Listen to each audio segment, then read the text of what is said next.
Brilliant. Okay, so good morning, everyone, and welcome to today's webinar on advancing a just transition and securing new opportunities with a focus on the least developed countries. This is a pre-COP29 webinar.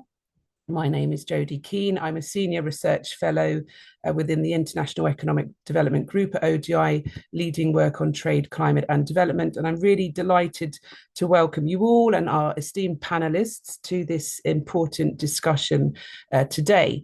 So this meeting has been organised between ODI, IIED, also the EIF, and we're really pleased that Tess and Carolyn, Dr. Carolyn is also able to join us, as well as representatives from the Gambia and the World Association of Investment Promotion Agencies. So how we thought we would run things this morning is that I will provide a brief scene setting presentation, short introduction to the issues from a kind of trade perspective.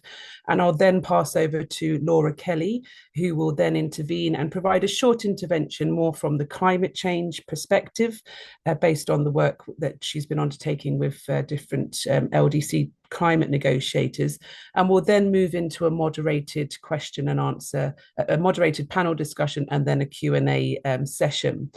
So without further ado, I will just begin to share my screen and just to recap on some of the issues as we look ahead to COP29. And if you'll all recall, this is the second time that there's been a kind of dedicated focus on climate change, trade, the linkages at a COP. If you'll remember, last year it was the first ever time that the WTO had a dedicated pavilion, and then subsequently after that COP, after last year's COP, there was quite a lot of optimism. You know, that the issues at the nexus of climate, trade, and development would perhaps get greater attention, especially as we were looking ahead to the next ministerial conference, the 13th WTO ministerial conference, which of course was held earlier on this year. And there are kind of mixed views on that, on the extent to which the discussions are translating into action.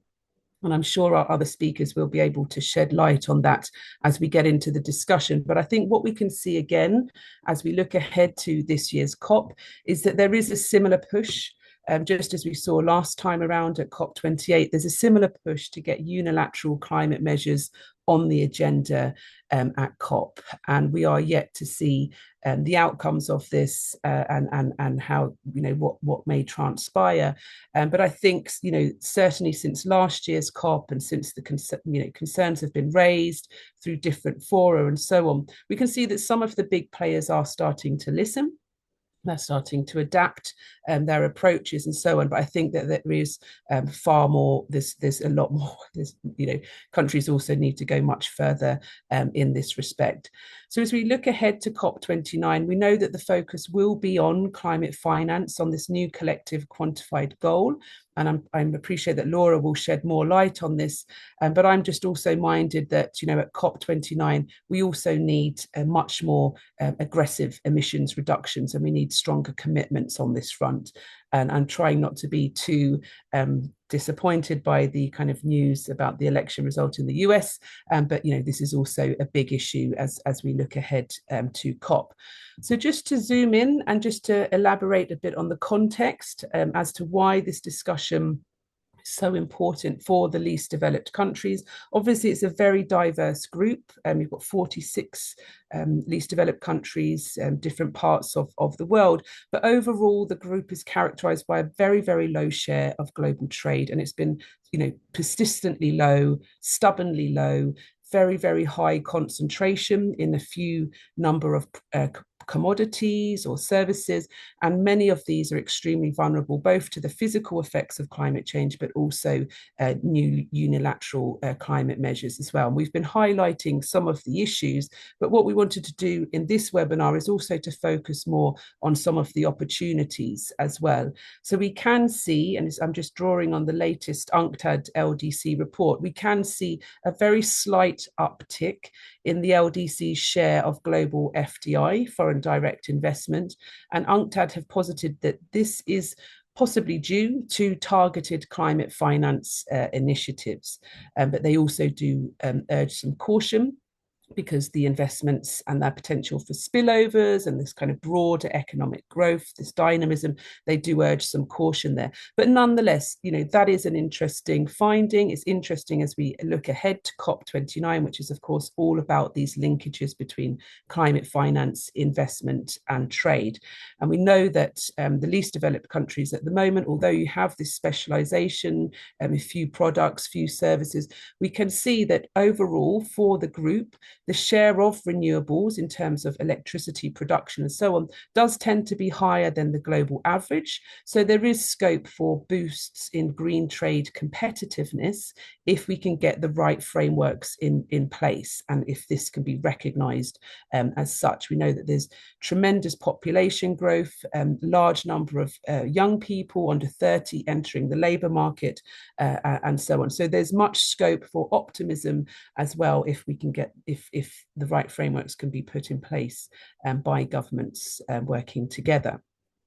So just to focus on some of the issues that the kind of that cut across the kind of nexus, if you like, I've just pulled out a few areas, and just to kind of reinforce the points about adaptation and why this is so important. I can see, within the work that we've been undertaking at ODI, so countries like Zambia, obviously blessed with natural resources that are potentially, needed in the transition, critical minerals and so on. But there's also, acute energy shortages right now because of droughts, extreme droughts, and this is undermining the kind of production within country, even though the choice was made to use hydropower some time ago. So you can see that these issues are all interrelated, and so we also need to think about kind of more diversified energy supply. We obviously had big commitments made at COP28, but they need to be followed through, matched with investment and so on. And then just a final point on carbon markets. I appreciate that the issues here can be fairly controversial. You've got some people that are very much pro carbon markets, other people that feel that the experiences of the clean development mechanism are not so positive. But I think we've also got to think about how the international framework for carbon markets interacts with more unilateral climate policy measures. So we know at last year's COP, there were some issues there between the EU's position. So it's important to watch this space as we look ahead to the discussions next week. So I think I'll end there with some of the key points that I wanted to relay just to kick off the discussion. And then Laura, I will pass over to you before I introduce our panelists and get into the discussion. Great. Thank you very much, Jodie. Good morning, everyone. Good afternoon, good evening, depending on where in the world you are. As Jodie said, I'm going to say a little bit more about climate finance and finance more broadly. IID works very closely with the LDCs in the climate negotiations, and I've got colleagues who are already in Baku with some of the LDC delegations. So this is the latest from them around both the sources of finance within the system, but also finance more broadly, which is available for supporting just transition. And I've got a few slides to share as well, which hopefully will work seamlessly. Here we go. Okay.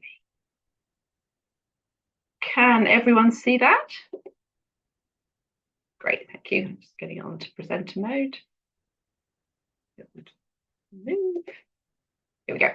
So in the context of just transition, as I said, there are opportunities for funding inside the UNFCCC process, this new collective quantified goal that Jodie mentioned, and then outside. And this is where I think hopefully some of our discussions later will explore some of the linkages between trade and finance, development finance more broadly. So if we look at what's happening within the NQCG at the moment, the LDCs have been highlighting the key aspects that need to be included, particularly around adaptation finance. As Jodie said, some of the countries, LDCs and SIDS, are some of the most vulnerable to climate change at the moment. So these are concerns around the kind of the quality of finance that's provided, that In the case of grant finance, resources are quite limited, so the focus on leveraging private finance. However, many of the LDCs are, as mentioned, Zambia, have been experiencing debt distress and unsustainability. So adding more private finance to already debt-ridden countries is not necessarily going to liberate new resources for investment in climate. And there are also finance and capacity gaps, particularly a lot of finance going into green and renewable energy. Adaptation needs are also very key in many of these countries. Reference to some of the other discussions in the NDR and the GST discussions, and then also what the evidence is around the changing state of the environment. And this is where we're about to start COP29, but COP16 in Cali has just finished. That's the biodiversity COP, and their discussions around nature-based solutions have been really key. And then the urgency of getting support to where it's needed. So it's the quality of finance and the ease of accessing it. So moving on to some of those concerns and how they can be addressed. So the LDCs in the climate finance negotiations at the moment are calling for grant-based finance for adaptation, loss and damage in particular, concessional finance for mitigation, 20% of the goal to be challenged through entities that sit at the local level. So this is one of the challenges. Much climate finance goes through a range of different bodies. It goes through the World Bank, it goes through the Green Climate Fund, and very often less resource actually get to the local level where it's needed, as each of these different organisations take their management costs. And then also referencing the Paris Agreement, the kinds of detail that is in Article 9.4 and 9.9. I realise for a broader trade community that this might be more technical than you would normally be familiar with. But this is the area where making sure that the money is additional and that it adds to countries' own priorities and plans, and that the special needs of LDCs and SIDS in particularly are taken on board in relation to mobilising this finance.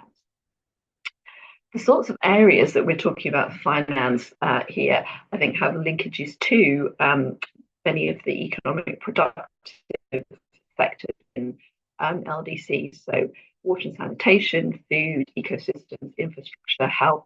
These are all areas where adaptation finance in particular is required, but also links into economic development and productivity. And the framework is trying to sort of assess criteria by which the success of these investments can be measured. A lot of the challenges link to externally imposed programs and processes rather than actually linking to countries' own national priorities and national policies. The kinds of things that are needed are quantitative targets, embedding finance into the local level, and the high-level target, the NQCG. The current 100 billion target has been seen to be inadequate, and it's not been clear if it really has been met, but actually a much more measurable target. Having an outcome-based target, so not just the amount of money going in, but actually what's achieved with that resource, and then linking high-level themes for the LDCs and reducing the reporting burden. Again, much climate finance comes with quite heavy reporting requirements. Going beyond the UNFCCC to think more about the broader sources of finance, I think here we start to get into really what does good look like, and enhancing country-owned programmatic financing. And this is where I think we'll see links to the EIF and things like the DTIS, improving the access to that finance, so reducing the transaction costs and the levels of management that the funds go through, and then better linkages between financing. So rather than having pots of money for climate, for nature, for trade, for development, how do these resources get brought together more effectively? And that's where actually bringing in things like the diagnostic trade integration study and national plans is really key. Private finance, we've talked a little bit about as being a part of the makeup of new financing. There are key links there to things like green energy, critical minerals extraction, agricultural supply chain finance. These are areas where private finance can play a valuable role and does not necessarily supplant grant finance. And then the sort of the rechanneling of CBAM revenues, which we're starting to see discussion of within Europe. So I think I'll leave it there, having hopefully outlined a little bit around the NCQG and the amount of finance and a bit more about the quality and how it actually gets spent in country. Thank you. Great, Laura. Thank you so much indeed for that. So I think without further ado, we'll move on to our panel discussion. And I'm delighted to welcome Dr. Carolyn Deer-Birkbeck to this discussion, who is the founder and the executive director of the Forum on Trade, Environment and the Sustainable Development Goals, based in Geneva. So, of course, Carolyn, thank you so much for joining us. You've been really instrumental, in the work to advance the new coalition of trade ministers on this action on climate change and so on. And we know that there are some LDC members of the group: Mozambique, Rwanda, Zambia, the Gambia, who's also on the line with us today. I was hoping that you could relay to us some of the dynamics, that within the ongoing discussions and the kind of views of least developed countries, and just some of the dynamics going on within this quite a diverse group of countries, and your views on the kind of looking ahead, the road ahead. Thanks. Thank you very much, Jodie, for the introduction. So I thought today I would indeed reflect on the Coalition of Trade Ministers on Climate, where you rightly say we have there are 5 members, LDC members of the coalition. There are 64 members overall. An interesting aspect of the coalition is that it has a diversity of members from all regions, all levels of development, climate vulnerabilities, and trade circumstances. And it's co-led by 4 governments, by 4 trade ministers, the Ecuador, the European Union, Kenya, and New Zealand. So one of the key challenges of the coalition and its principles is to think about ways that we can promote more inclusive international cooperation on the nexus of trade, climate, and also sustainable development. And I think that recognizes the fact that the coalition has a very diverse range of members. So what I would focus on now is some of the priorities that we have heard from LDCs, both in the context of the coalition and more widely in our work in multilateral Geneva around the trade and sustainability nexus. And some of these you already mentioned in your opening remarks, Jodie. But the starting point for me is that there are a wide range of trade-related climate issues that are priorities for LDCs, and all of them would benefit from enhanced multilateral cooperation and dialogue with the diversity of trading partners. What we find is a lot of the big global debates around climate and trade are really transatlantic, and China with a couple of countries. It's not really an inclusive dialogue among all of the countries that are affected by this. Includes middle-income developing countries as well as LDCs. There are also developed countries that are not really part of that core G20 or G7 group that's really taken up some of these issues. So we know that LDCs would benefit from more attention to their priorities. We know that there's a proliferating array of trade-related climate policies from governments, as well as supply chain initiatives from the private sector. So as many governments around the world are implementing or considering these, a range of different kinds of measures. So to date, one focus of attention of LDCs and those working to support them has been to try and assess the likely impact of these climate-related trade policies from their trading partners on their own development prospects and to develop appropriate responses.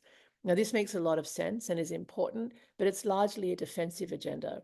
So one of the things that we have been encouraging, I think the co-leads of the coalition have been encouraging, is to try to understand better what are LDC's priorities and opportunities in the context of a trade and climate discussion. And then I think in our work as TESS, I won't speak on behalf of the coalition itself, is how can we reframe a debate that's more inclusive and balanced in this regard?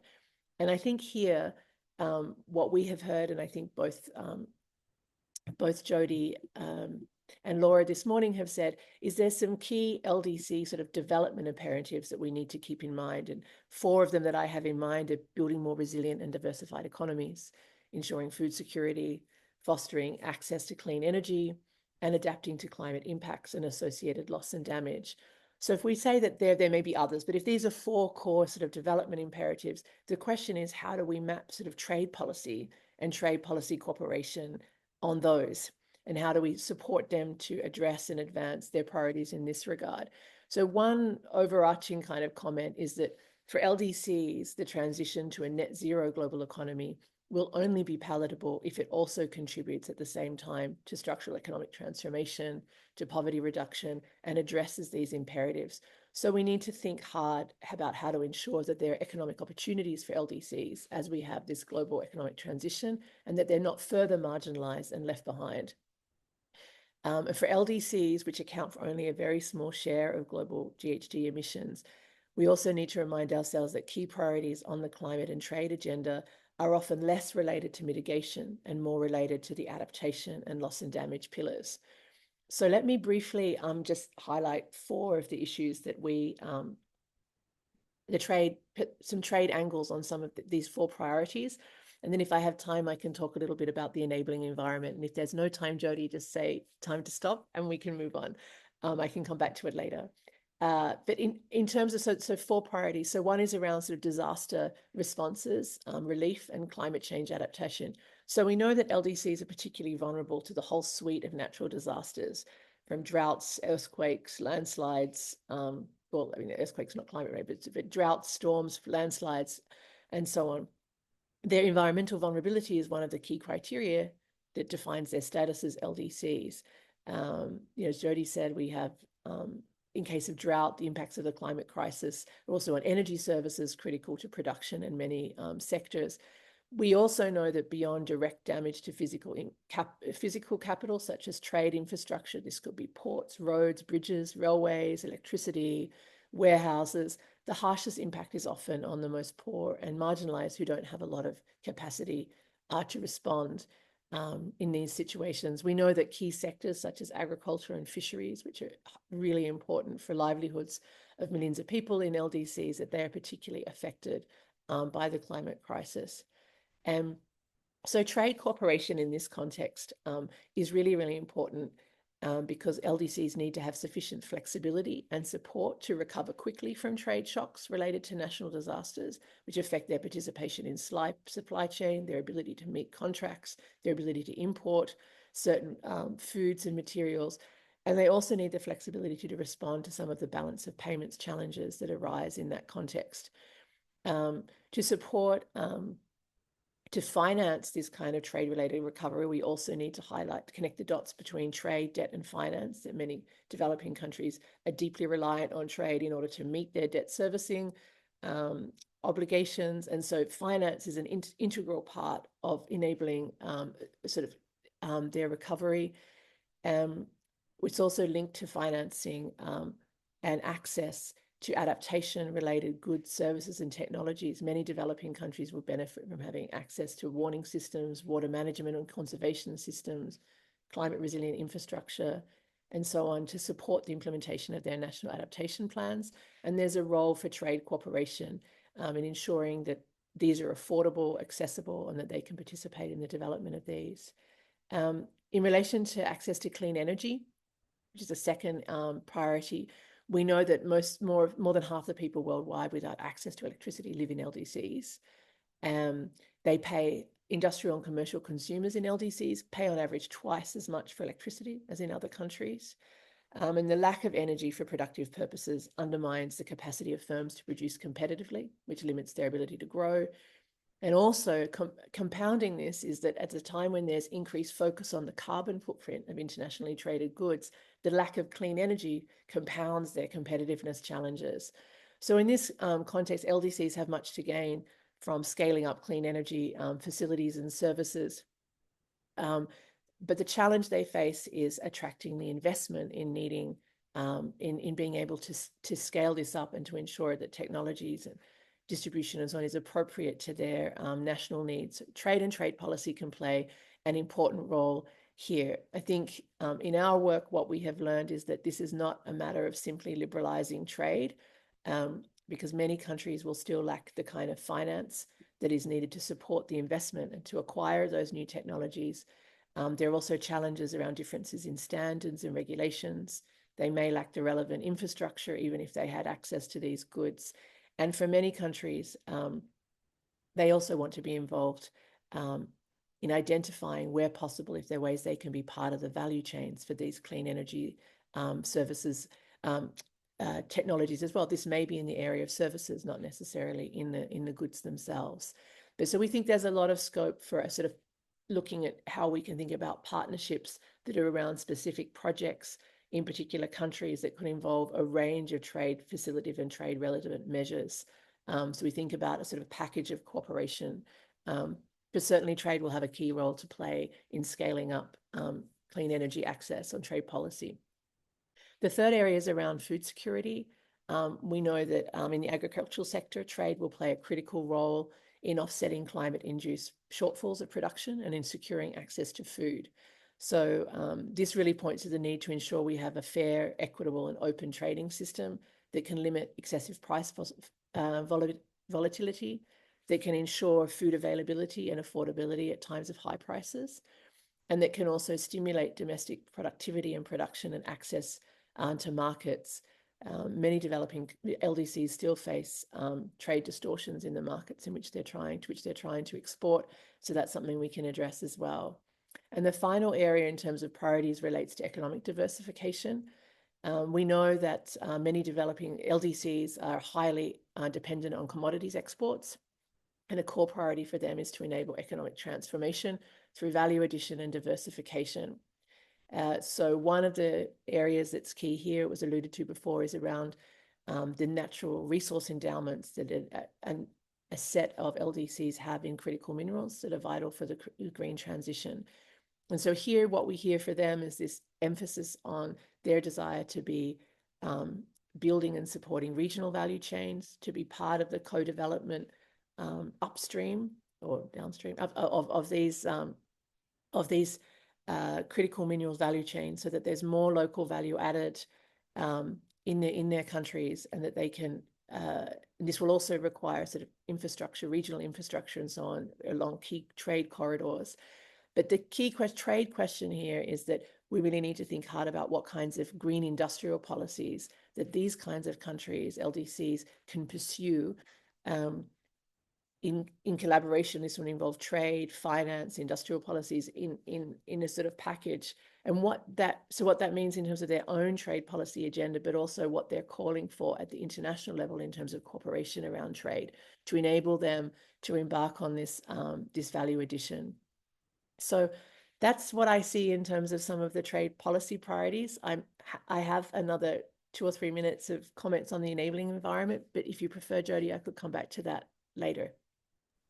Thank you, Carolyn. Yes, that would be great. Thank you so much. So you've provided us with a rich set of comments there, with a lot to digest. So it's really, really helpful indeed. Thank you so much, Carolyn. So we'll now pass over to Ibrahima Jawara from the Gambia, Permanent Secretary of the Ministry of Environment. I hope you are on the line. If you aren't, we can always move over to our other speaker. So good if you could flag and let us know if you are ready for your intervention or not. Because I know that we had an incident with running late in traffic. So in that case, I think we'll pass over to Jushant Thakur, if that's okay. Sure. So yeah, just to briefly introduce you. So you're Deputy Executive Director at the World Association of Investment Promotion Agencies. So we've heard a lot in my intervention and Carolyn's intervention about the need for increased investments, but we've also heard a little bit about, the kind of broader enabling environment and so on. So perhaps could you enlighten us and tell us a little bit more about your work and how you're supporting investment promotion agencies within LDCs in order to tap into some of the new opportunities that are arising from the global green transition. Thank you. Thank you so much, Jody. Maybe, just to set the stage, I'd like to first talk a little bit about what we believe can be the key role for investment promotion agencies, in meeting the SDG goals as well as, the climate commitments. So referring back to, one of the surveys which we've done recently with the World Bank, with IPAs from across the world, including a number of LDC country IPAs also, what we figured out was that almost 66% of investment promotion agencies actually have renewables energy as one of their key target sectors they're going after, amongst the top three sectors. And also, generally, IPAs in LDC countries have a very large number of mandates. Generally they'll have 7 or 8 mandates, but in almost 43% of these, IPAs, SDG promotion has been a mandated function. So that's the second point. Now, I was there at COP in Sharm el Sheikh in Egypt, and as I was moving from room to room, going visiting a lot of panels, hearing the speakers, I could see that there's a lot of dimension of private sector discussions, private sector investments, which was going on. And the only surprising thing was I could not see many investment promotion agencies there. Now, this is something which is wonderfully changing, as we've seen in the previous presentation at COP29.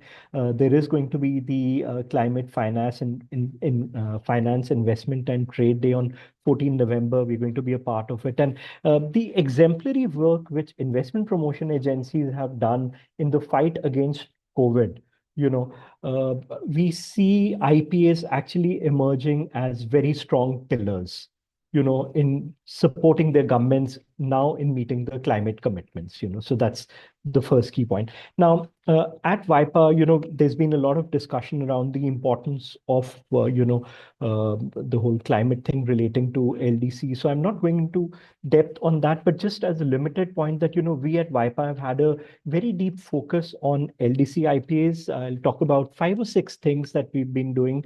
Again, a huge thanks to EIF. They've been supporting a fairly large project for us. So one which has been in the space of capacity building for LDC investment promotion agencies. And just to give you an example of the size and scale, we actually did 8 workshop series with almost 50 sessions.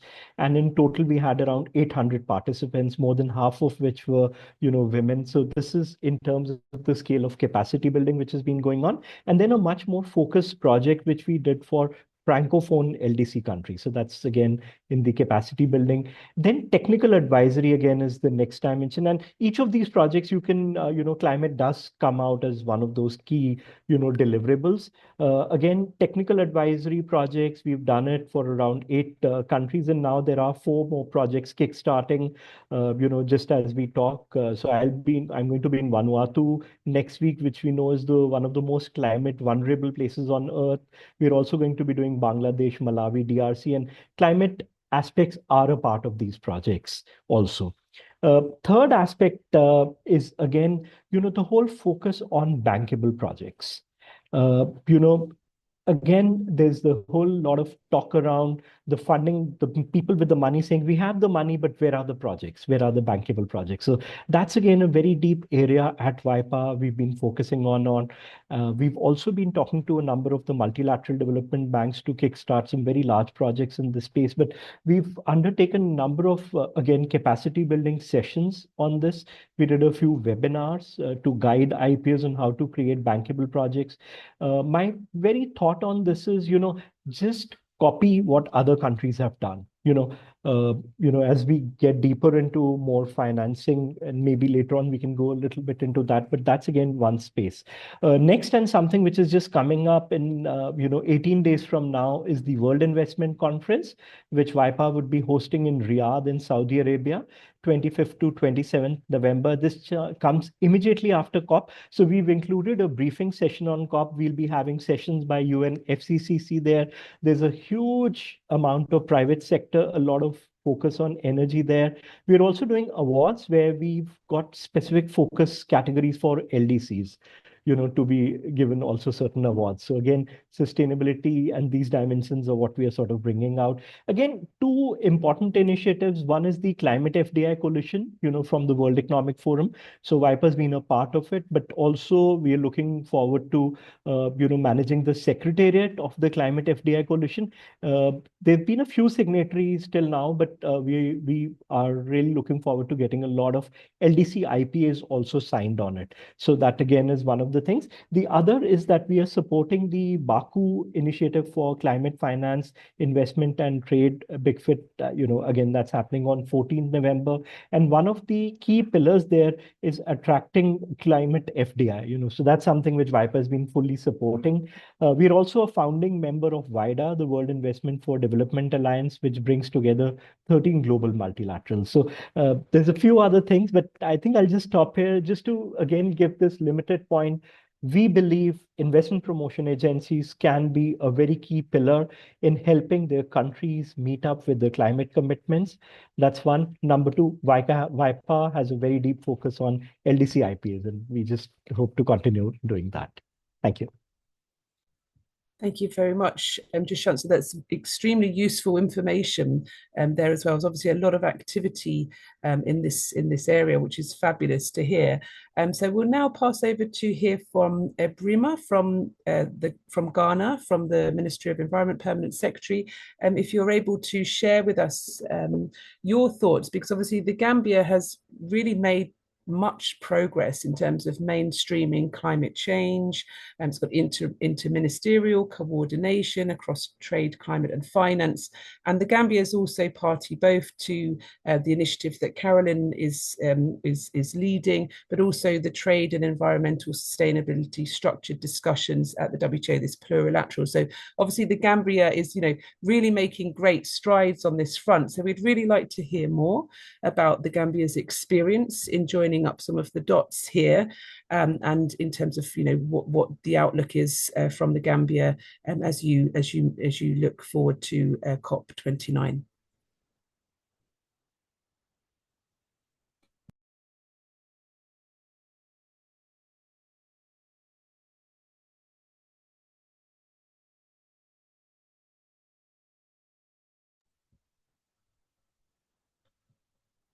Okay, I think Brima, you were answering messages, but we may seem to have lost you or dropped you from the line. So we'll just give you a few minutes to hopefully rejoin. I'm just wondering, Laura, if you had any initial, Laura Kelly is also on the line, our partner, if you had any thoughts on what you've heard so far, or perhaps we can go into the question and answer session as well. So if you are on the line and you have any questions for our panelists, do drop them in the chat or raise your hand. We kind of want this to make this quite interactive and not so formal. So please drop your questions in the chat, and hopefully Brima will join the line. I guess I was just struck by some of the statistics that you were mentioning, Carolyn, and also this this mention of new partnerships as well, and new approaches. And I was just wondering if that is something that will maintain a strong link to the WTO ongoing discussions, or if it's something that will kind of continue outside of the WTO. So I perhaps kind of ask you just to elaborate a little bit further on that, if that's okay. And Carolyn, perhaps while we wait for Brima and Laura, if you have any other thoughts, please feel free to jump in. So thank you very much, Jody. So your question is in relation to the coalition, right? Yeah. Okay. So I just want to be clear from the outset that whilst we, Tess hosts the Secretariat of the Coalition, we don't really speak on behalf of the coalition itself. So that would really be something for the members or the co-leads of the coalition to do.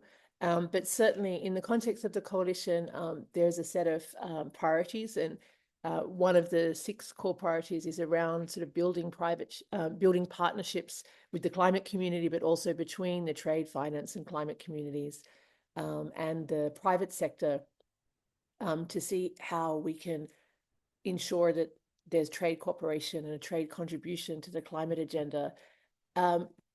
In February this year, the coalition endorsed a menu of voluntary actions. And among those actions, again, there's this emphasis on partnerships and also providing capacity building support around aid for trade to climate vulnerable countries, to LDCs in particular, to support their engagement in international climate and trade discussions, but also to support them to seize opportunities and in the context of this sort of climate transition. So at the moment, the coalition members are working through different opportunities to advance those priorities. So I don't think that I can point to a specific example yet, but I think this idea of what's central to the coalition is in a context where we have a lot of focus on competition and trade tensions is on what are the kind of partnerships that we can develop and what's the kind of cooperation that we can support. And here, in regard to your question about the link to the WTO, one of the core objectives of the coalition is to support climate cooperation in the context of the WTO, including through the various initiatives after MC13. At MC13, there was a statement from the coalition calling for climate ambition in the WTO context as well, and calling for enhanced cooperation on trade there. But I think it's important to see the coalition really as a ministerial level initiative to try and build shared understanding, dialogue, and identify opportunities for cooperation at the ministerial level. It doesn't seek to kind of replicate the technical work that's underway at the WTO on many of these issues and so on. But having said all of that, I do think that there are some key areas that where partnerships can be really important. A critical one, obviously, is around aid for trade. I'm sure Ratnakar can speak more to that for us and the role that it can play in fostering economic diversification, developing supply side capacity, supporting countries to meet standards, and ideally also to be involved in the setting of some of these standards, can help them to develop trade-related infrastructure and so on. So a lot of what I think some of the LDC members of the coalition has focused on is how to ensure more coherence between the various financing mechanisms for climate that Laura was talking about and the aid for trade initiatives, and how to somehow not talk about that in the abstract. You have these negotiations around all of these funds about how to practically move forward on some partnerships and projects and initiatives that would really make a difference on the ground in their countries. So I think that's the kind of thing that we need to look toward. And this includes on technologies as well. As you know, in the climate context, LDCs have identified a range of different mitigation and adaptation technology needs. They've done this through needs assessment and technology action plans. So the question is, how can we deliver on those? And there are mechanisms in the WTO, like Article 62.6, which is on an obligation on developed countries to provide incentives for LDCs so they can to encourage technology transfer. So we need to think about how we can operationalize some of these things that we have. That will also involve more attention to partnerships, including around licensing arrangements and things like that.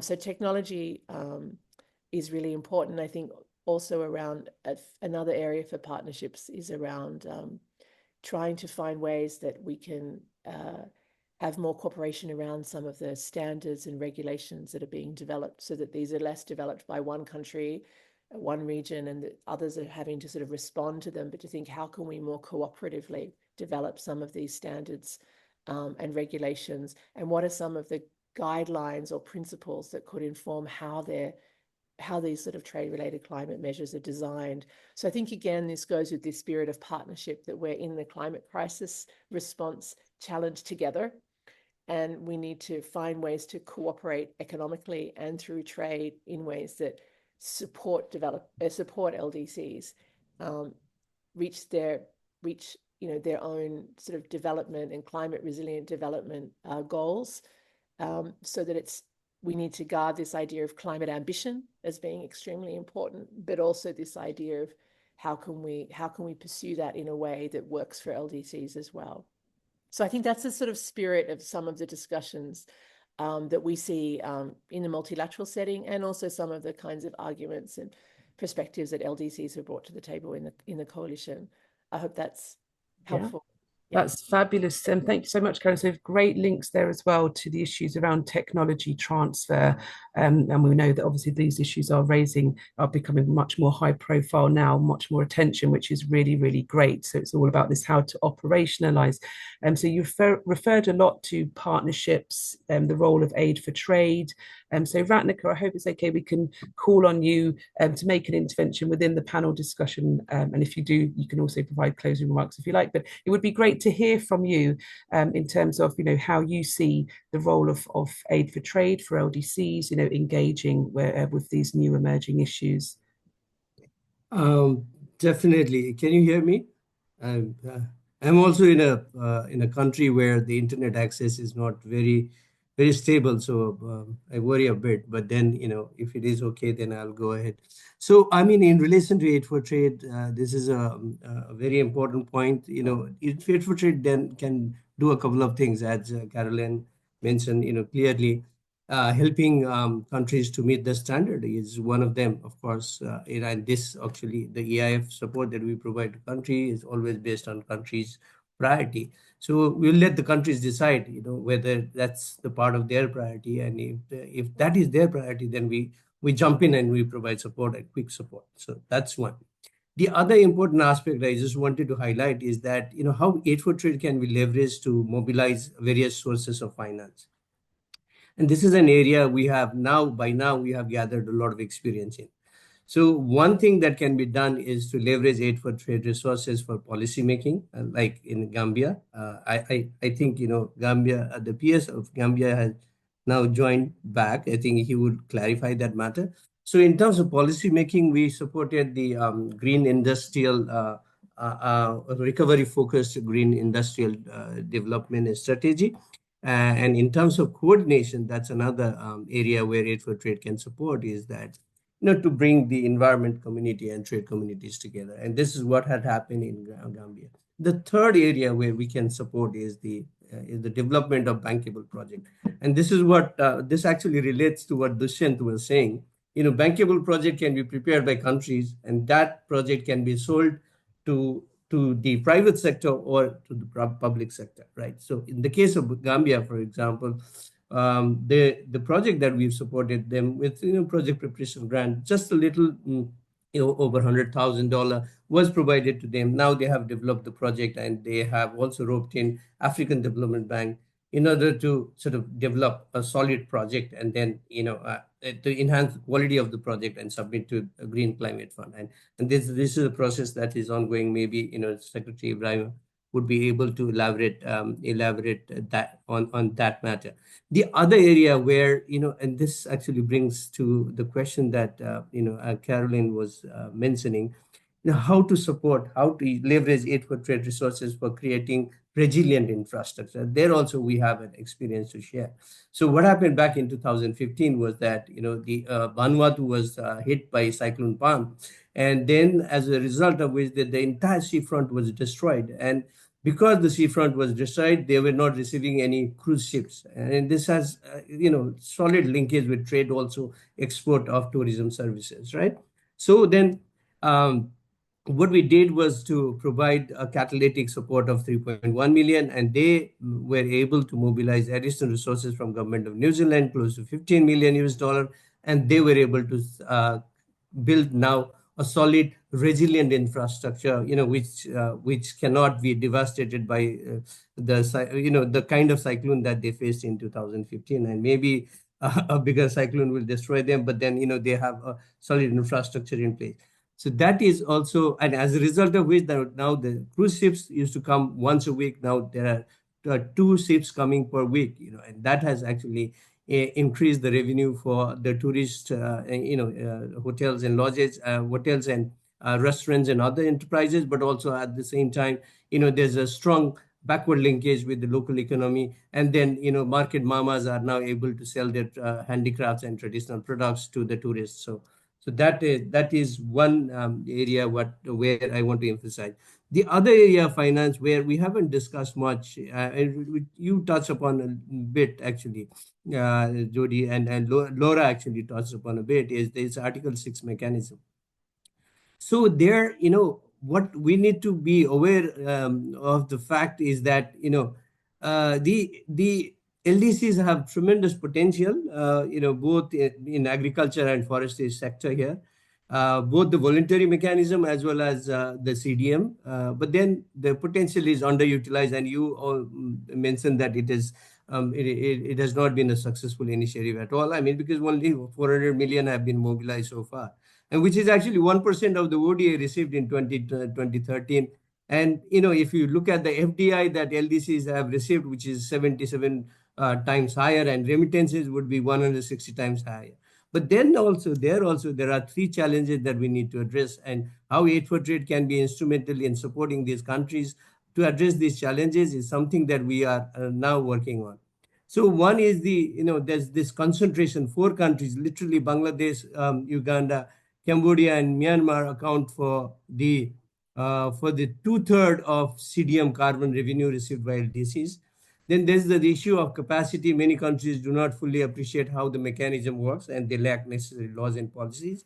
And finally, there's a lack of verification mechanism. Both issued and retired carbon credits in voluntary carbon market has declined in 2022 and 2023 after rapidly increasing for more than a decade due to fear of greenwashing. So technology such as blockchain can be used to enhance traceability of actions and enhance credibility of verification process. And that's one area where aid for trade can be supportive. And my final point is that it is in relation to proactive trade policies. I mean, we talk about the LDCs actually talk about several unfair sort of trade policies and everything, but at the same time, they have a potential to transition to a green sort of economy by applying some of the proactive trade policy measures. For example, if you look at as per a study done by ISD, if you look at the tariff imposed by certain LDCs, including Cambodia, Bangladesh, Senegal, and Tanzania on solar module, inverter, structure, or electrical sort of instruments, then they have huge, I mean, they have more than 15% in all these cases.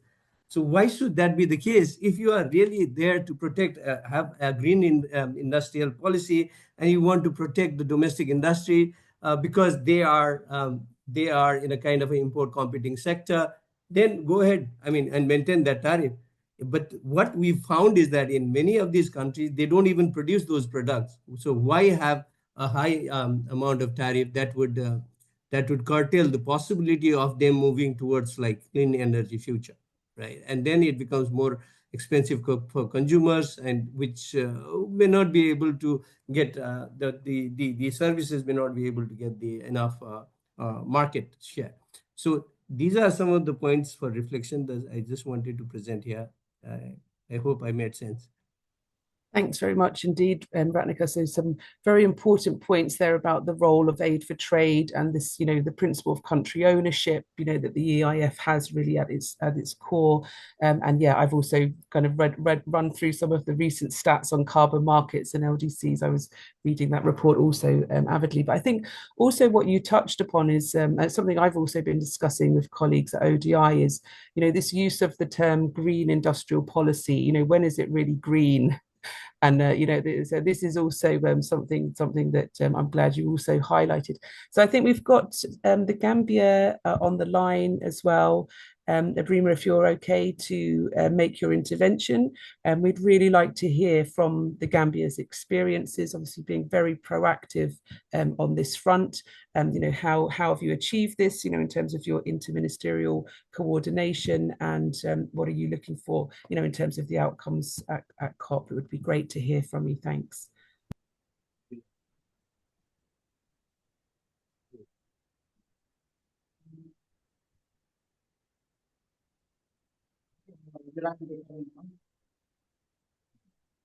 Sorry,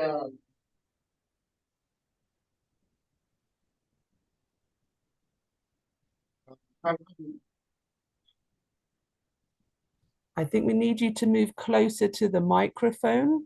So a little bit closer to the microphone so that we can hear you. That would be great. can you hear me? Yes, slight echo. Yes.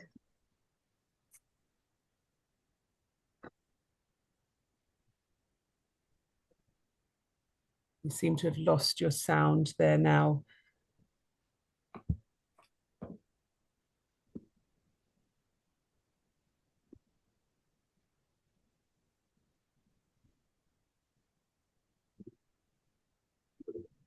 Okay, that sounds promising.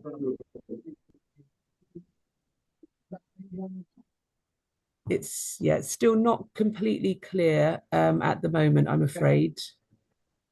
So I think what we'll do is we'll just give you some time to sort that out, and we'll come back to you.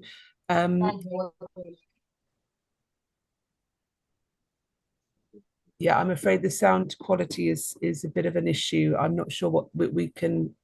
I'll ask our AV to coordinate with you, but I think perhaps it might be helpful. Laura, I think we've heard quite a lot now from each of the panelists. I still don't see any questions in the chat box or any hands being raised at the moment, and we might have to pick on individual members of the audience to jump in. But I was just wondering, Laura, if you had any initial reactions and reflections on what we've heard so far, and Ebrima would let you have a little bit more time just to sort out the sound. Thank you. Yeah, thanks, Jodie, and really good to hear from the other panelists. And I think this sort of theme of country ownership is really key. The sort of the siloed nature of the different pots of finance that we've been talking about, climate finance, aid for trade finance, really particularly for lower income countries, that's an awful lot of coordination that's required. I was at the World Bank and IMF annual meetings a couple of weeks ago, and was in a session where somebody from Ethiopia said that they were managing over 200 different projects and programs from different donors, all that had some kind of link to climate. So that's a huge amount of administrative effort that's required, and doesn't necessarily help countries to achieve their own priorities. So I think that's really key. I think the technology aspects, which obviously link very much into some of the sort of WTO provisions around technology transfer, those are key, but it's also providing the support to enable countries to adopt those technologies in ways that work best for them. So things like renewable energy, I've heard talk about grids, and that there's going to be need much more sort of grid infrastructure, and that's going to require investment. But actually, what about more local level solar power, wind power, hydro? We've seen, particularly across the African continent, a great leapfrog from fixed line telephones to mobiles.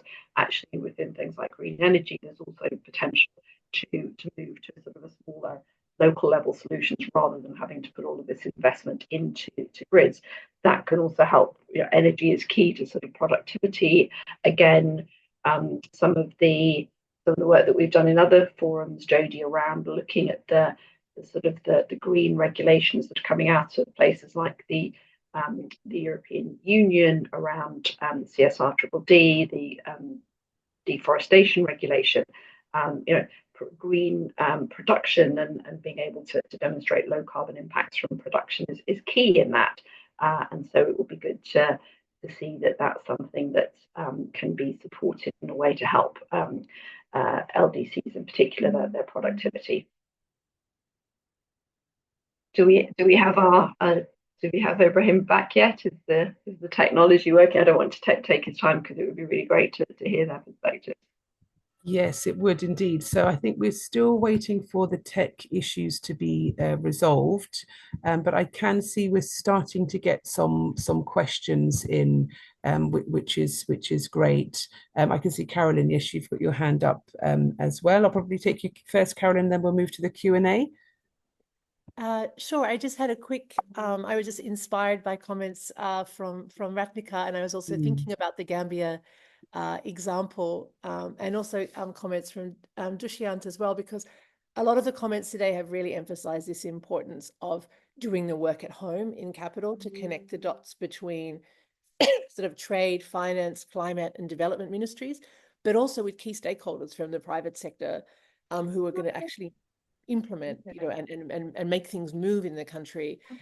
So I wanted to mention, in the context of the coalition, it's the first priority that the ministers mention is their commitment to connecting the dots with other ministers at home and also internationally. But I think this idea of doing it at home is really important. And in that context, maybe now we have the perfect segue to Ebrima, because I think Gambia has really been a champion of this. And interestingly, this is an issue that's equally important for developed countries as they design their measures, as it is for developing countries as they want to develop, climate-related trade strategies that support their development. But I think that Gambia is a great example in that regard. So I just wanted to cheer for them. And hopefully Ibrahim will now be able to speak with us.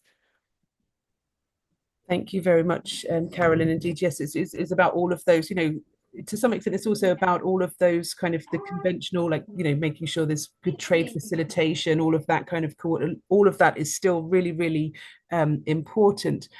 So I think we've got a message from Ibrahim saying that, yes, unfortunately, the permanent secretary has not been able to continue the call. Which is unfortunate. Ratnakar, are you able to, because obviously you've been working very closely with the Gambia. I mean, are you able just to provide us just with a little bit more information as to, I'm also very much aware of the great strides that the Gambia has been making, and I think there's also been some successes, if I'm not mistaken, in terms of accessing climate finance because of making use of the EIF structures and so on. And perhaps this brings me to a kind of another, perhaps a bigger point. It's something that Laura and I have been discussing recently. I think that there's also a little bit of concern that as we go ahead to COP29, obviously the emphasis there is rightly on climate finance, but there's also perhaps a risk of creating parallel structures to channel resources when there's already quite a very strong institutional structure in place that's been created over time by the EIF. It is already making those links to climate finance, as the example of the Gambia highlight. So I wondered if you wanted to perhaps say a few words about this. So I think what we're also hoping, Laura and I, is that we kind of focus on this issue as well as we look ahead in terms of our written outputs. Right. Okay, regarding Gambia, I think, what I wanted to say basically was that, this was definitely a country-led initiative. I mean, we had absolutely no role to play in the beginning. So the ambassador of Gambia, who is a vocal champion of the trade, climate change, and also the digital transformation in Geneva, Ambassador Carr. Many of you are familiar with, many of you know him and familiar with his work.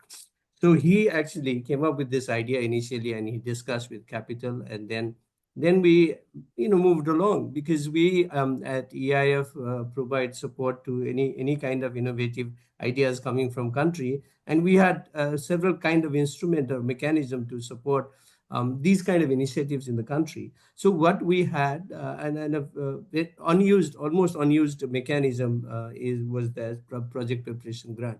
So we thought we would use that project preparation grant, but then a lot of groundwork had to be done, and for that, country ownership was absolutely critical. And then somebody also mentioned about the whole of the government approach. And I think I would even emphasize, and Caroline mentioned it very well, she put it very well, that, it's whole of the government approach, connecting the dot is super important, but then you have to connect the private sector.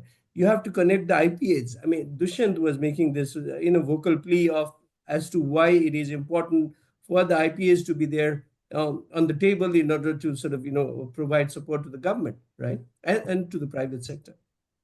So in that context, I mean, it has to go beyond whole of the government approach. It has to connect everybody. And this is where we have played some role in Gambia by bringing the environment and trade ministries together. I mean, bringing these two ministries together, already was a kind of a challenging task, but then somehow with the strong government ownership, we were able to do it, right? And then came the the policy, and that was actually prepared even before bringing these two constituencies together, actually. So, and then the green recovery focus, as I mentioned, the development strategy, and that was there. Then came the real hard issue of preparing the project. So, and then this bankable project could very well be sold to let's say an investor who is willing to invest in green transition. That can be done. And this is a project basically about creating green industrial park in a place outside Gambia, outside Banjul, and this actually this fits in very well with the Green Climate Fund priorities, because Green Climate Fund does not only focus on like pure climate issues, but also focuses on other issues, such as other development challenges that Caroline highlighted, including poverty alleviation, food security, and others. So that's how it was done in the case of Gambia. But talking about the other important point is that you mentioned is this parallel structure that might be created, and we suspect that there might be a parallel structure that would be created. So in that, I think EIF has a lot of experience and learning to offer to this community, climate finance community, because we followed from day one, we followed a Paris principle of aid effectiveness, country ownership, the managing the results together, and all of that. So that actually helped us to sort of navigate through the challenges that we encountered in LDCs. And today, the national implementation units on the ground, almost more than 80% of them are fully integrated into the function and structure of the government, are the major pillars. These are the public goods that we have created on the ground. I am here in Comoros right now, and I'm almost about to complete my mission with the visit of investment promotion agencies this afternoon. Here, what we've seen is that the National Implementation Unit is implementing a project on vanilla, ilang ilang, and clove, but at the same time, they are implementing a project on ecotourism development. But at the same time, they are also implementing a project for European Union, Islamic Trade Finance Corporation. All of these are now channeling the resource through the NIU.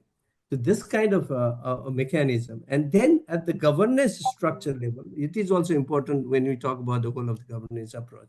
So we have this National Steering Committee where you have representatives not only from the Ministry of Commerce, but also from finance, planning, and other lines ministries such as agriculture, environment, tourism, and others, trade-related line ministry. So that actually helps the countries to bring in whole of the government approach. And that's where you have the participation of the private sector. In many countries, there are 2 or 3 chambers of apex chamber of private sector. So all of them participate in the process. And we also have an additional innovation that we have introduced is this donor facilitator mechanism. The donor facilitator not only helps them to coordinate aid for trade resources, or in this case, it will be climate-related financing, but they are part of the steering committee. So they are on the policy making table. So and they help the National Steering Committee to design trade policy intervention, the aid for trade policy, and then what are the projects that need to be sort of prioritized, and for funding to the EIF or to the World Bank or to the to other bilateral donors, and they are there to guide the implementation process. They meet twice a year, and in some cases, they guide the implementation process also. If there are challenges in terms of, if the evaluation or midterm review comes up with the finding that there need to be some change in the approach, the steering committee is there to guide. So this kind of a holistic approach need to be followed for climate finance also. And we have not been able to completely eliminate the duplication of financing because some of the donors channel their resources outside the EIF mechanism. But we are making all the possible efforts to bring all the donor money together and channel through the EIF mechanism at the country level. Thank you so much, Ratnakar. And obviously the EIF has a long history, of getting these structures put in place. It has taken a lot of time. So I agree, there's many lessons there for the climate finance community. I think we'll move on to some of the questions now. And Dushyant, we've had some questions put in the chat for you. I've got a couple of questions actually. So firstly, you mentioned the need to promote LDC climate-related FDI, but what are some of the roadblocks to this? And also, have you identified or what sorts of main red tapes have you identified in your work? What are the kind of main barriers to climate-related FDI from your experiences? It would be great to hear from you. Thank you so much, Jody. So again, when and actually Ratnakar actually answered, one of the most important points there when we talk about roadblocks, which is, all of a government sort of an approach. So 3 points, when I look at an investment promotion agency and their effectiveness in being able to ground climate FTI, so first again would be maybe the interdepartmental coordination, because that I've seen as a big thing.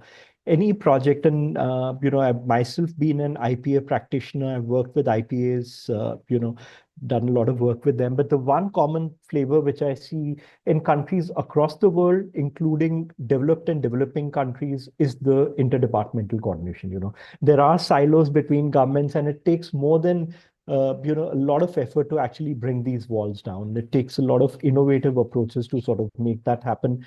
It could be the IPAs there, and then they need to be seamlessly working with, let's say, the department or the Ministry of Energy.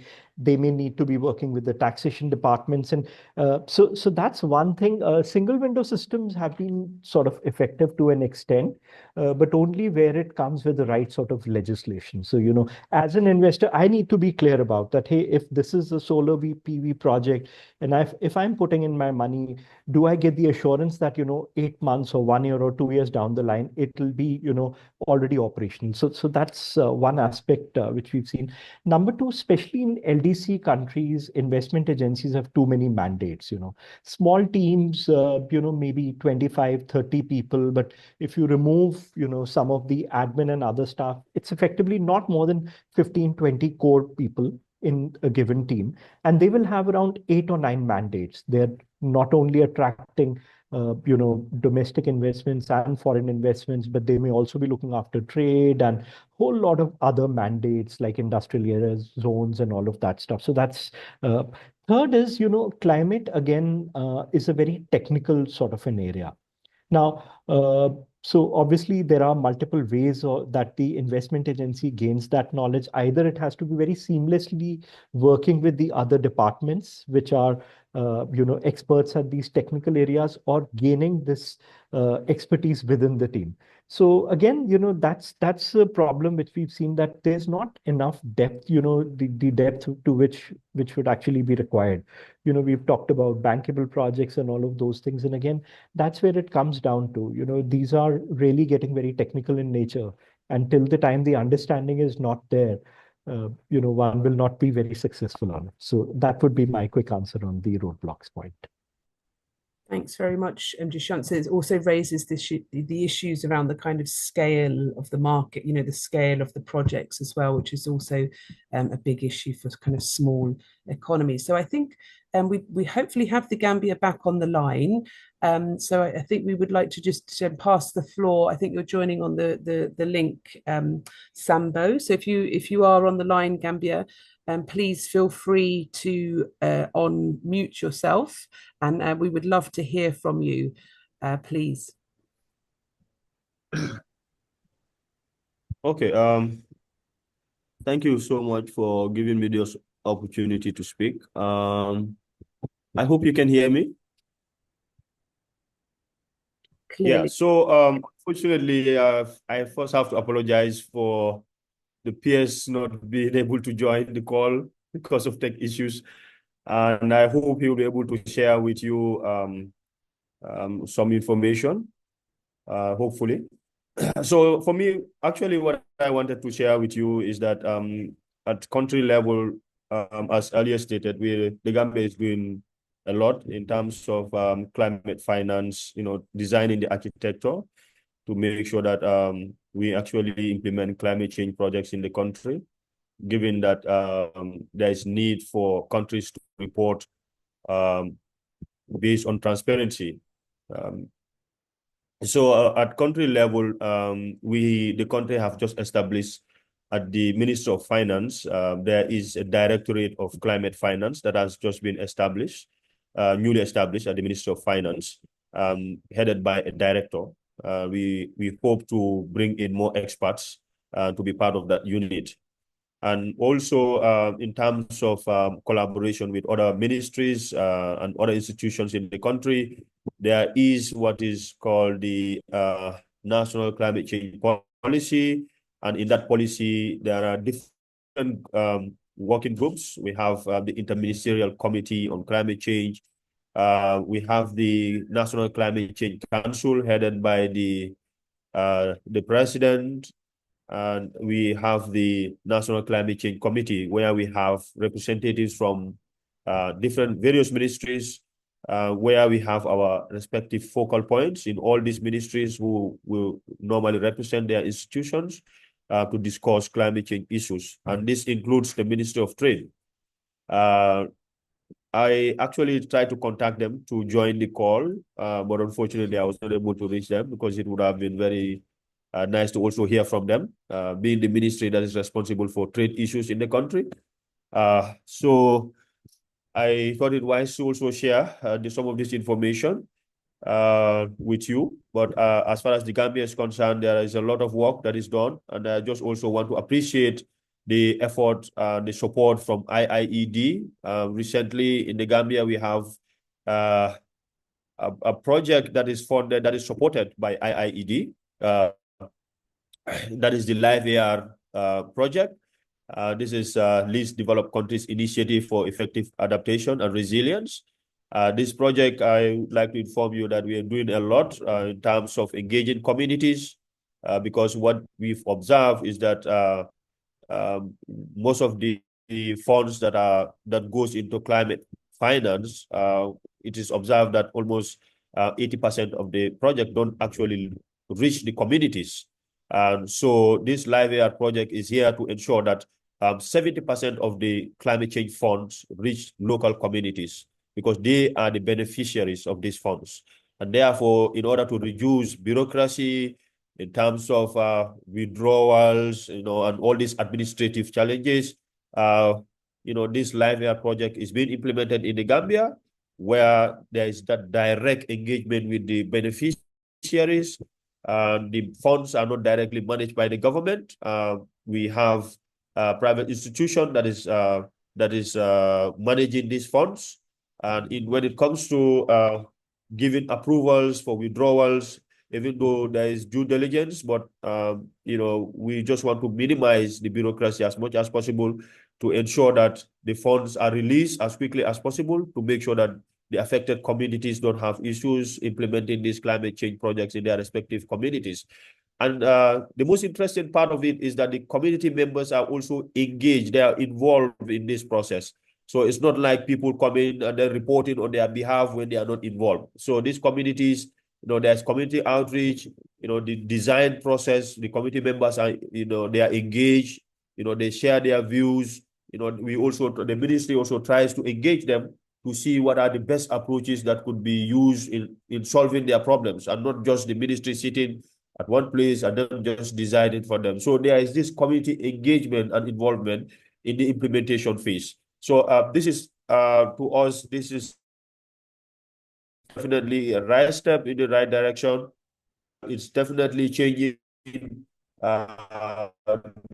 rules status quo in the implementation of climate change projects in the country. The Live AR, which is supported by the IIED, is definitely a very important project, and we really appreciate the technical support that is coming from IIED, supporting the government in ensuring that the affected communities are definitely supported to make sure that their problems are addressed, but most importantly, they are also involved in the decision making and also problem solving as well. So it's not only the decision making, but also solving their own problems, because they live in communities. They understand their situation better. So what the government can do is to make sure that they collaborate with these communities, to engage and then make sure that their problems are addressed. So I thought it wise to actually share this information with you. Unfortunately, DPS was not able to join, otherwise he would have given you more details and perhaps more information on some of the things that I did not mention. But I just want to assure you that the Gambia is still committed to ensuring that we push climate change, climate action in the country, and make sure that everybody's engaged, everybody's involved in the process, and not just the government to decide for people without having them engaged and involved in the process. So these are some of the things that are going, and also to inform you that the National Development Plan has just been updated. We also considered green focus, recovery focus, national development activities. So it's not only based on the last activities that were carried out that were mentioned in the previous national development plan, but this time around there is need to ensure that all facets of development take into account green recovery, and then also ensuring that there is that climate resilient components in it, and then just to ensure that people's adaptation is also taken into account, the adaptation of and the resilience of communities. So perhaps if you have the chance of going through the Gambia's newly validated national development plan, this will also show you what are some of the efforts that the country is actually doing in ensuring that we promote climate action in the country. And also to inform you that we have a long-term climate strategy that was developed, and this was developed in consultation with a wide state group of people from private, government, all these institutions were involved in the development of this long-term strategy, because it is believed that climate change is something that affects everybody, and therefore when it comes to decision making, we all have a stake. So it's not just government preparing a national document that does not reflect the views of the people. So it's based on that the whole a wide range of people were consulted. They shared they exchanged their views on what could be done, and it was based on that this document was prepared and submitted, and that is also available online. So I thought it wise to also share this information with you. Thank you. Fabulous. Thank you so much indeed. That was extremely helpful and really good to know the context. And obviously you've drawn attention to the work of IIED in country and this kind of stakeholder, ensuring greater stakeholder engagement, which is really, really helpful. So I think what we'll do, we'll move to wrap up the panel discussion and just kind of, would like to hear from each panelist, just some final reflections as we move ahead to COP next week. Some of you may be actually physically traveling there. You may also want to mention any events that you have. We do have a joint event with IED, EIF. We're also looking to engage with TESS as well. I think from my perspective now, we've covered a lot of ground in the discussion. We've covered the issues around adaptation, mitigation, investment, kind of ensuring whole of government approaches and so on. But we do have these really, really tricky issues, in relation to, are countries going to receive the climate finance that they have been asking for? You've also got the issues around the loss and damage fund, the actual losses in productive capacity. So Laura, I wondered if we could just pass to you just with some final reflections, and perhaps you might want to touch on some of these issues around the availability of finance, the importance of ensuring that finance is concessional rather than available at market rate loans and so on. And then for each panelist, if you'd just like to offer your final reflections as we close the session. Thank you. Great, thank you, Jodie. And Samba and I did not coordinate it anyway in advance. So thank you very much for those very positive remarks about the work that we've been doing with the Gambia, and we are doing in a number of other LDC countries. And I think the challenge of actually getting resources to where they're needed in a way that is effective and that the maximum amount of resources really meet the challenges that countries are facing, both in addressing climate challenges and building their trade productivity and competitiveness. And we hope that the Life AR project will be something that we can we're working alongside countries to really document and share their experience. So we hope it can be a resource that will help to address these issues in very practical ways going forward. As I said earlier, the need for grant finance is key, but obviously private finance is also really needed, but it's finding ways to channel it into things that can really help the productivity and competitiveness and to really help countries strengthen their trade. So thank you, I'll leave it there. Fabulous. Carolyn, over to you, and then Dushyant, and then final closing remarks from Nika. Thank you, Jody. Just quick things. I was thinking specifically about COP29. We do have the Trade and Investment Day on the 14th of November, and a series of events. I think the only one that's specifically focused on LDCs is your event, ODI, ODI is hosting. But the Coalition of Trade Ministers on Climate will have an event highlighting the importance of collective action and cooperation on trade and climate, and also issues of finance on the 15th. So I would alert you all to that. The other thing that's happening on November the 14th, which I think is relevant to everyone here, is the launch of this Big Fit initiative by Azerbaijan, the COP29 presidency host. And what remains to be seen how much this initiative will be taken forward. But I think what's so interesting is that they have explicitly linked climate finance, investment, and trade together as part of a package of aspects that will need to be coherent in supporting countries, especially developing countries. Their focus is on in responding to the climate crisis and seizing opportunities. So this is something where I guess we really need to make sure the LDC voice and perspective is very much present in that Big Fit dialogue work as it goes forward. And the other thing is there seems to be a renewed emphasis on trade in the NDCs.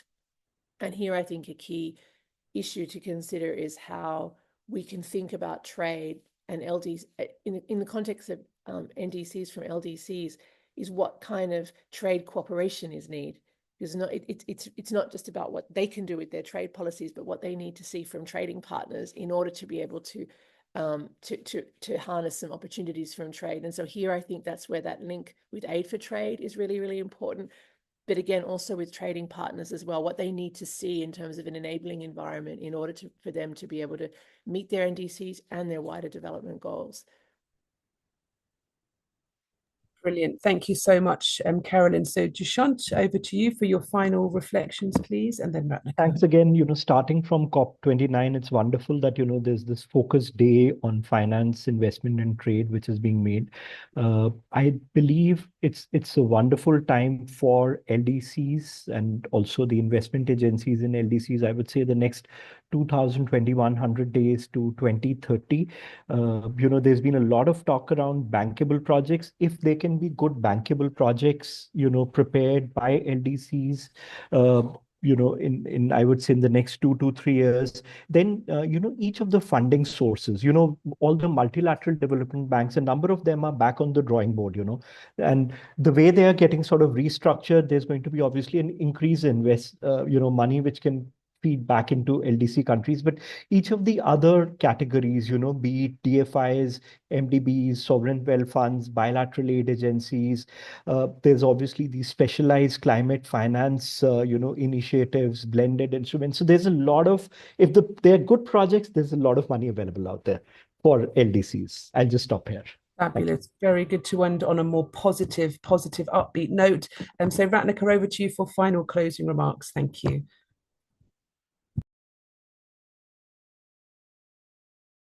You're on mute. So thank you. Yeah. There you go. So thank you very much. So in the remaining 1 minute or so, what I would like to do is to really thank you, actually, Jody and Laura at IIED, and our colleagues there, along with my colleague Peter Donolan in EIF and other colleagues here, for organizing this event. A big thank you to you, Jody, and panelists, as well as participants, for making this event a success, despite the technical issue that we encountered.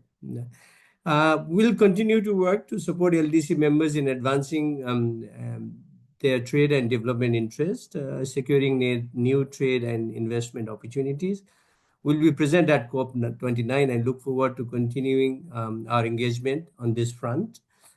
Please do join us along with IISD and IIED and ODI if you are at COP29 on the 21st at the Trade and Investment House, Blue Zone B4, between 11:30 and 12:30, where we will continue this conversation. And good news is that we have received confirmation from some of the high-level representatives from some of the countries.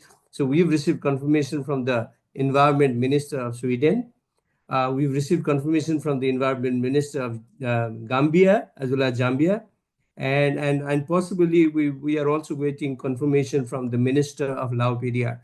And we've received confirmation from the Global Shea Alliance, the alliance of the Shea producing industries as well as beneficiaries based in Ghana.